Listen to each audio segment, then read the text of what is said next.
विकार। इंसान जब विकारों के अधीन होता है तो पग पग पर उसका ईमान डोल जाता है। मोह से ग्रस्त होने पर इंसान हमेशा बेईमान हो जाता है। काम, सत्ता, संपत्ति के लालच में पड़ा इंसान कभी ईमानदार नहीं होता। जब पैसे के लिए इंसान धोखेबाजी और विश्वासघात करता है तो मुझे दुख होता है। वो ये क्यों भूल जाता है कि सत्ता, संपत्ति, स्त्री सब क्षण मात्र हैं, आज हैं, कल नहीं। उसे ईश्वर का कृपा पात्र बनना चाहिए,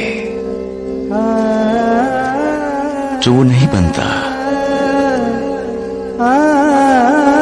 बड़े दुर्भाग्य की बात है कि वो पैसे को कभी नहीं भूलता, मालिक को भूल जाता है।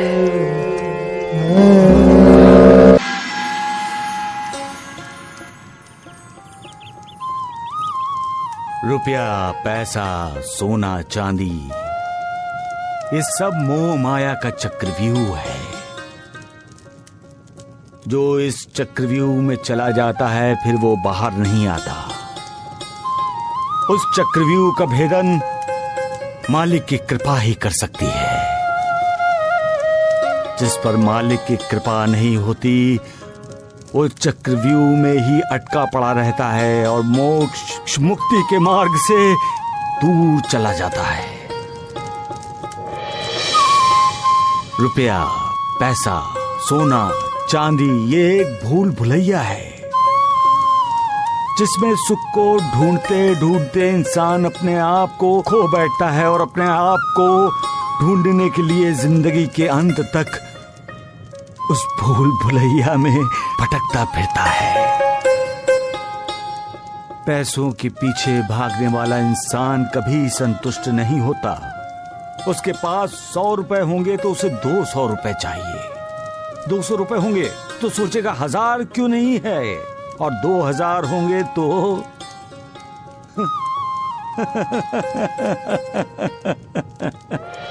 मालिक, लालच सच में बहुत बुरी बला है। पैसों से अपनी तिजोरी भरने वाला इंसान ये भूल जाता है कि उसकी जरूरत कितनी है। क्या है जरूरत? 100 रुपए की है तो भी वो 1000 के पीछे भागता है। वो ये क्यों नहीं सोचता कि पैसा इंसान का उद्धार नहीं कर सकता।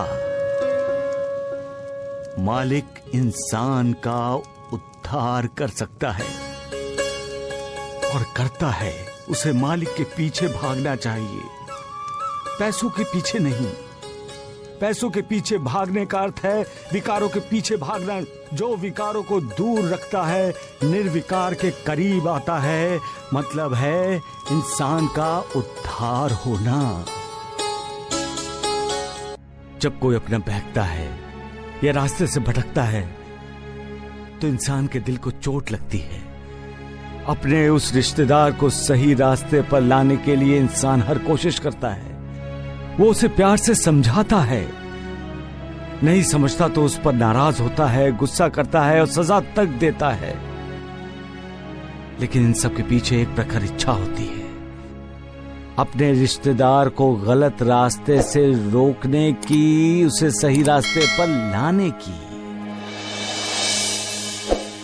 गुरुदेव, एक 13-14 साल का लड़का था। बड़ा ही आलसी था, न ठीक तरह से पढ़ाई करता था, न किसी काम में अपने माँ बाप का हाथ बटाता था, बस सोता ही रहता था।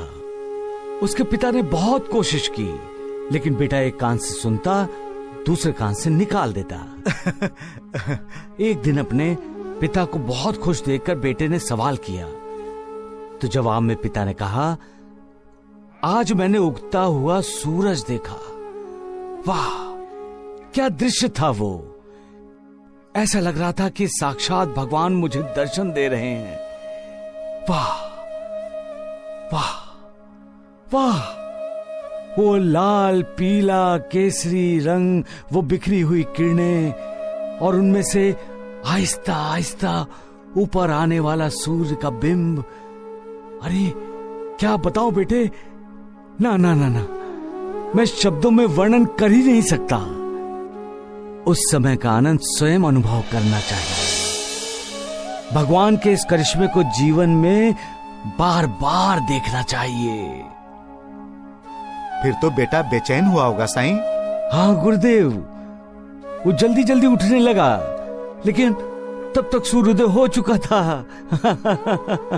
फिर तो वो सुबह जल्दी रोज रोज जगने लगा होगा। हाँ गुरुदेव, परंतु वो उगने वाला सूर्य फिर भी नहीं देख पाया। और फिर एक दिन वो सूर्योदय से पहले जगा होगा। हाँ गुरुदेव, तब तक तो उसे जल्दी उठने की आदत ही पड़ गई थी। एक दिन उसने सूर्य को उगते हुए देख लिया। मालिक के उस करिश्मे ने उसे मंत्र मुग्ध कर दिया और बार बार वही अनुभव लेने के लिए वो जल्दी उठने लगा। और फिर उठने के बाद क्या करूं, इस विचार से पढ़ाई भी करने लगा, घर के बागीचे में पानी देने लगा, गायों को चराने के लिए बाहर ले जाने लगा, अपने पिता की मदद करने लगा। उसकी जिंदगी ही बदल गई थी गुरुदेव। अब वो सही रास्ते पर आ गया था। हाँ तो साईं, तुम इसका श्रेय किसे देते हो, सूर्य को या पिता को? पिता को। पिता जो उसका मार्गदर्शक बना था,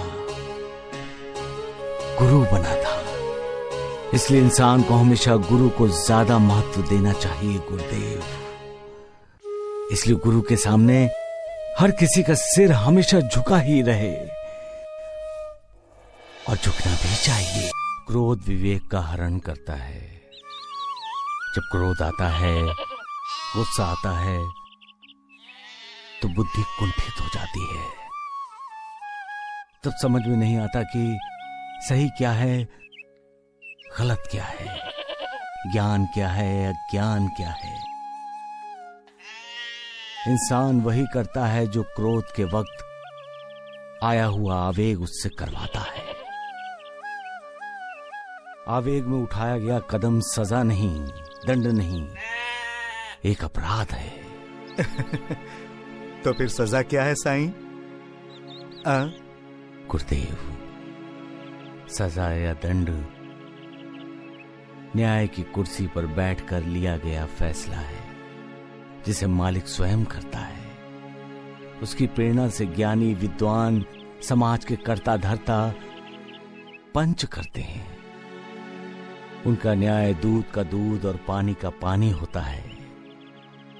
न्याय न अपना देखता है, न पराया देखता है। वो यदि कुछ देखता है तो सिर्फ इंसाफ। इंसाफ के तराजू पर सच और झूठ को तौलता है, उसे परखता है। परखने के बाद जो आवाज निकलती है वो परमेश्वर की आवाज होती है, उस मालिक की आवाज होती है, जिसे हम फैसला कहते हैं, जिसे हम सजा कहते हैं।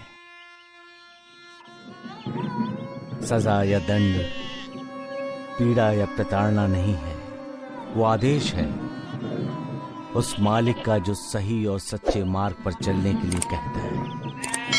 क्योंकि यही मार्ग उस मालिक का मार्ग है जो जीवन को उन्नति के मार्ग पर ले जाता है। सबका मालिक एक। आजकल हर इंसान पैसों के पीछे भागता है। अगर इंसान के पास पैसा हो तो इज्जत है, अगर उसके पास पैसा नहीं तो उसकी इज्जत नहीं। अगर किसी इंसान के पास 100 रुपए हो तो वो 200 मांगता है, अगर 200 हो तो वो 400 मांगता है, 400 हो तो 500, 500 हो तो 1000। ऐसे ही उसकी लालसा कभी भी कम नहीं होती। इंसान पैसों के लिए इतना गिर जाता है कि वो कब गलत रास्ते पर चल पड़ा है उसे पता भी नहीं चलता। वो खुद का उद्धार करना चाहता है लेकिन खुद का विनाश कर बैठता है। इसीलिए पैसों के लिए नहीं तो भगवान के लिए जियो। ऊपर वाला कभी भी आपके काम बिगड़ने नहीं देगा। आप सबके इसके बारे में क्या विचार है ये मुझे कमेंट बॉक्स में जरूर बताइएगा। वीडियो को अंत तक सुनने के लिए धन्यवाद।